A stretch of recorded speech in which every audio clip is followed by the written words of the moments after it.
Order. We now come to the statement. I call the Home Secretary to make a statement. Home Secretary Priti Patel. Mr. Speaker, I wish to make a statement on our new plan for immigration. The Government has taken back control of legal immigration by ending free movement and introducing a points-based immigration system. We are now addressing the challenge of illegal migration head-on. I'm introducing the most significant overhaul of our asylum system in decades, a new comprehensive, fair but firm long-term plan. Because while people are dying, we have a responsibility to act. People are dying at sea, in lorries and in shipping containers, having put their lives in the hands of criminal gangs that facilitate illegal journeys to the UK. To stop the deaths, we must stop the trade in people that cause them. Our society is enriched by legal immigration.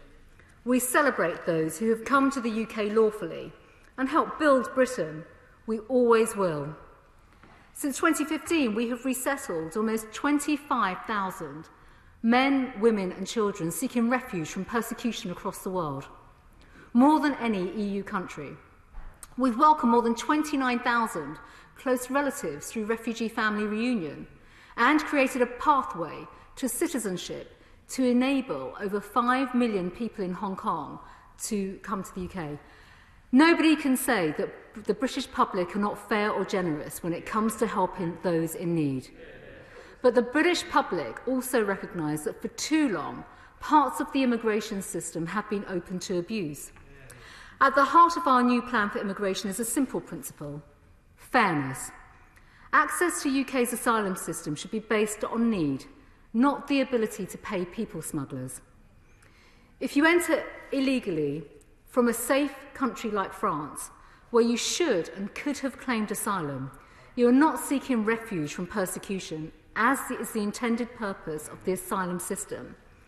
Instead, you are choosing the UK as your preferred destination, and you are doing so at the expense of those with nowhere else to go.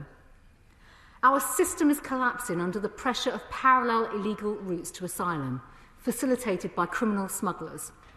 The existence of parallel routes is deeply unfair, advancing those with the means to pay smugglers over those in desperate need.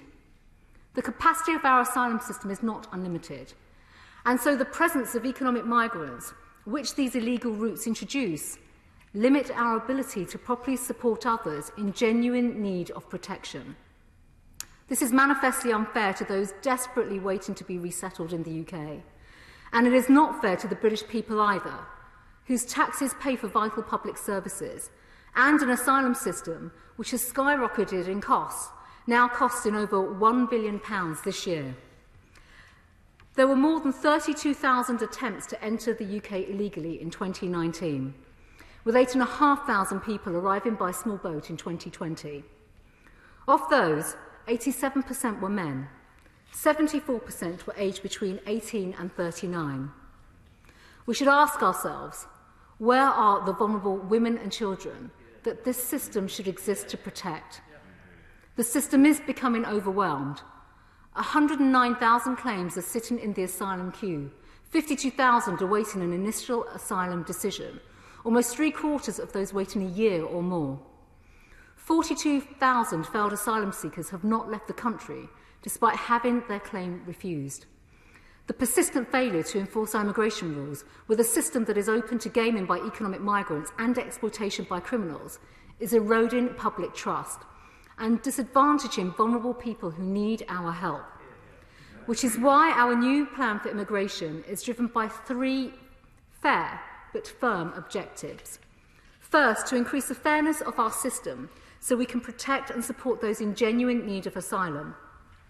Second, to deter illegal entry into the UK, breaking the business model of people smugglers and protecting the lives of those they endanger.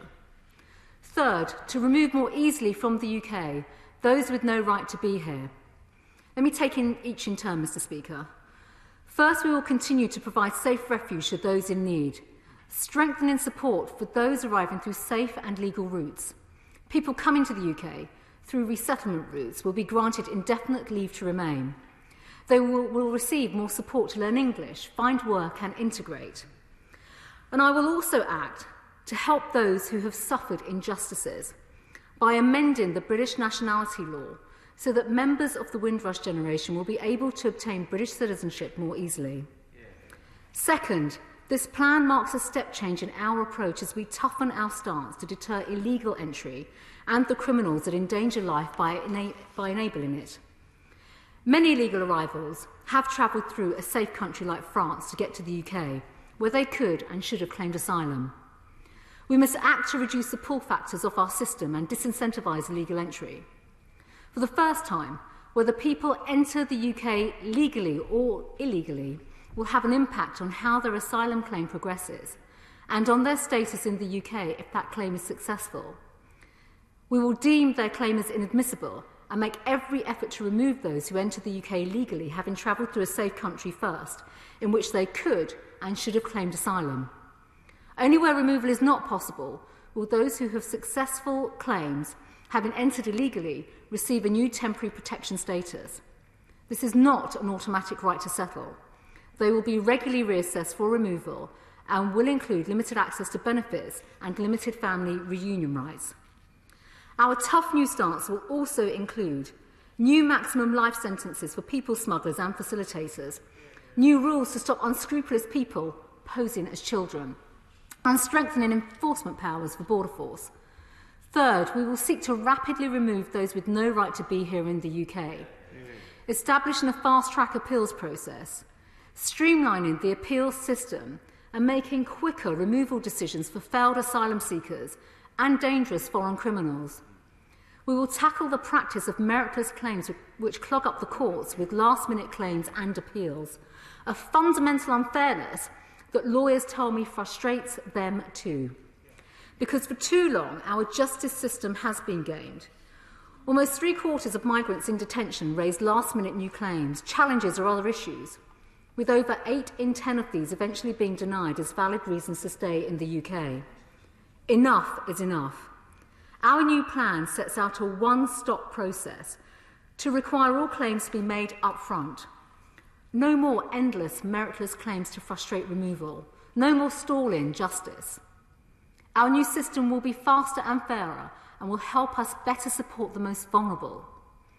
Mr. Speaker, our new plan builds on the work already done to take back control of our borders, building a system that upholds our reputation as a country where criminality is not rewarded, but which is a haven for those in need.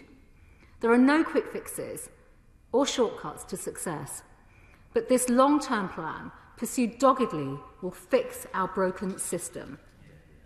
We know, Mr. Speaker, that members of the opposition would prefer a different plan, one that embraces the idea of open borders. Many of them were reluctant to end free movement, with members opposite on record as having said that all immigration controls are racist or sexist. And to those who say we lack compassion, I simply say that while people are dying, we must act to deter these journeys. And if you don't like our plan, where is yours? This government promised to take a common-sense approach to controlling immigration, legal and illegal, and we will deliver on that promise. The UK is playing its part to tackle the inhumanity of illegal migration, and today, Mr. Speaker, I will press for global action at the G6. I commend this statement to the House.